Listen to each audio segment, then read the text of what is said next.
Awakened and summoned, in the image the True Blood star is impressively reformed and back, proudly wearing his porphyritic combat gear and salt and pepper hair. Prepare to see him set out to form his own band of anti-heroes to counter the feats of Wonder Woman, Batman, Aquaman, Cyborg, Superman, and the Flash? I bet you are! Everyone is back on the boat to bring this film back to life after being ranked as IGN's 32nd greatest comic book villain of all time in 2009. Deathstroke, also known as Deathstroke the Terminator or simply Slade, is recognized to be the biggest assassin in all of DC Comics. Even though the majority of them are going to be at each other's necks, keep in mind that they're along for the ride through thick and thin. Deathstroke was developed by Marv Wolfman and George Pérez. Joe Manganiello makes it appear in a post-credit scene as Slade Wilson, aka Deathstroke, the merciless assassin and bloodthirsty who wears his signature headgear, swords, and ferocious armor. If you're not accustomed to Deathstroke the Terminator by then, so you're about to become one.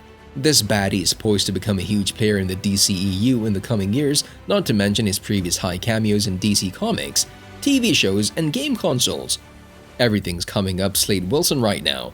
With that in mind, here's everything you need to know about Deathstroke's comic book origins. Slade Wilson is the most threatening and revered assassin in the DC universe. Slade, also known as Deathstroke the Terminator, is an upper echelon soldier who managed to gain superhuman abilities as a byproduct of covert government experimental studies. However, instead of continuing to fight for his country, Slade now starts selling his services to the highest bidder.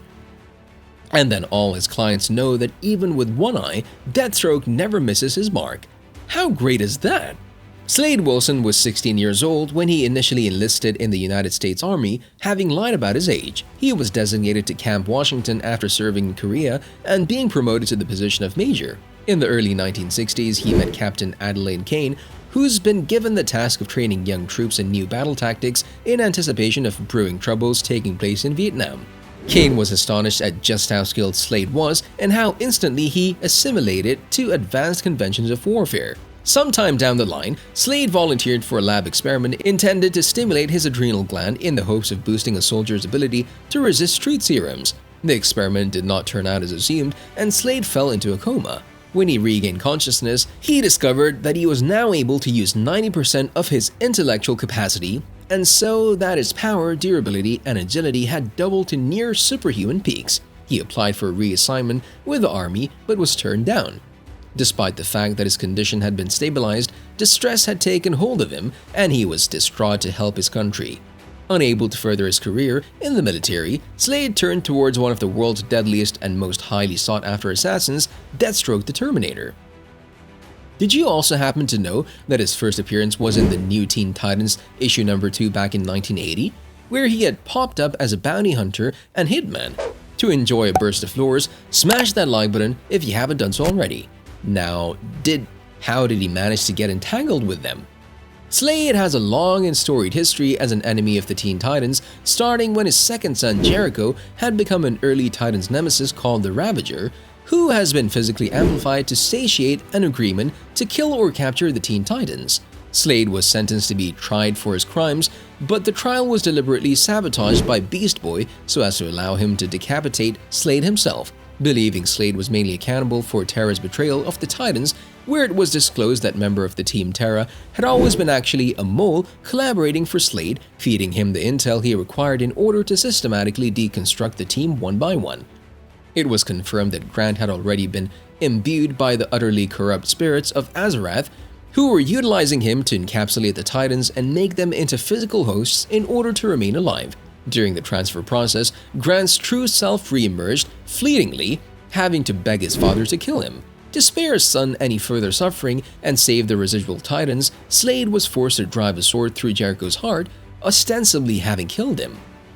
This act torments him to this day, despite the fact that Grant withstood death by transmitting his mind into his father's body seconds before his death. However, during the confrontation, Beast Boy was able to kill Slade, a decision he's unsure and sure to make at the same time. Having felt some genuine sympathy for his grieving, Slade explained his past to Terra, and Beast Boy realized he had nothing to hold responsible for the choices Terra had made. They then parted afterward, both of them at peace. Slade ended up running into the Titans again months later while they were trying to uncover a cryptic plague connected to a group of biologically orchestrated beastmen, one of whom was a target of Slade's assassination. When Troya and Raven were both struck with the scourge, he assisted them in annihilating the beastmen and discovering a cure for the disease. Slade continued his life as a mercenary, but he was also an infrequent hero, aiding and abetting the Titans or acting alone to lend a hand to others. Naturally, an assassin who has this much notoriety is bound to attract the attention of the world's heroes. Slade is a frequent foe of the Batman and Robin dependents, along with the Justice League and the Teen Titans. But very often, Slade's greatest enemies are his very own family members. The entire Wilson clan is made up of corrupt and inefficient hitmen, an actual phenomena, and most of them would just as soon see Slade dead at this point. Marv Wolfman later weaved the character off into his own solo TV adaptation in 1991, which also ran from More Than Difficulties. That novel created Slade as a hardened, unrelenting killer who adheres to his own strict code of honor. While the character dwindled in popularity in the late 1990s, stories like 2004's Identity Crisis contributed to regaining his prominence. Identity Crisis showcases one of the character's characterizing comic book moments as Slade single-handedly took on and nearly defeated the whole of Justice League, where the story presents an organization called Lex Luthor's Secret Society of Supervillains, which was also founded by him. His duty as a member of the organization was to seek out new members, so he approached multiple villains. Deathstroke has indeed begun to take on such a central role in DC's video game installations for some time now. He's emerged in multiple applications in the Mortal Kombat Injustice story arc, in addition to game modes like DC Universe, Online, and Scribblenauts Unmasked. Deathstroke's biggest moment, however, came when he did appear as a major boss character in 2014's Arkham Origins.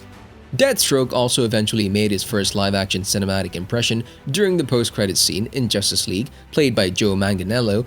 It's not yet evident at which Manganiello might very well reprise his part next, but Deathstroke has been widely speculated to show up in most DC series. During the length of the series, Deathstroke ended up smashing that subscribe button and ringing that notification bell. And that's on top of fighting alongside and against a few of DC's greatest heroes and villains. And for 5 years in the 90s, Slade Wilson was one of DC's most widely known characters, revealing that he was so much more than just another villain. Some of the weight of the story arc has been borne over into Arrow, where Deathstroke is grieving the loss of his beloved Shadow, and many of his attributes and motivations have been drawn from Wolfman's single series. Slade Wilson's custom of violence reached new heights in the articles of Deathstroke's own book, a book so badass that it didn't even need cover gimmicks, and that's saying a lot in the 90s. See you at the next video.